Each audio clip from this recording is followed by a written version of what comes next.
I think for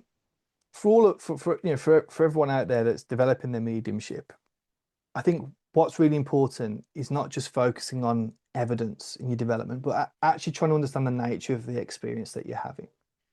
Once you understand the nature of the experience, the mystical experience, and the nature of the mediumistic experience, you begin to start to view things a lot differently.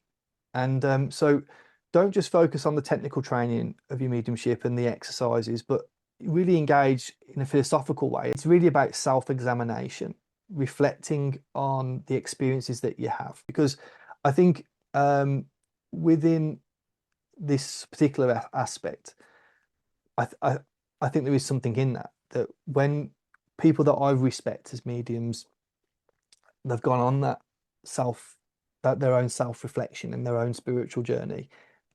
But you have to become your own teacher too. And so that's what I would really encourage everyone to do is reflect on their experiences, challenge the status quo. It's really important. It doesn't mean that they're correct.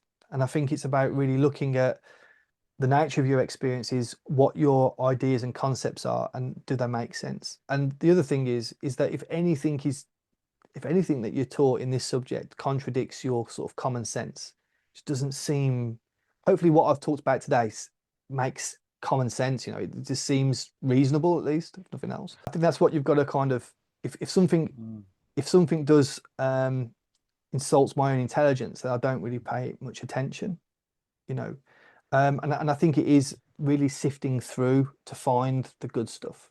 And trusting in how you feel, not surrendering your power, and finding your own beliefs in what's real. It's important to really deconstruct your beliefs and reconstruct them again over and over and over again, and realizing that there's always something that you've overlooked.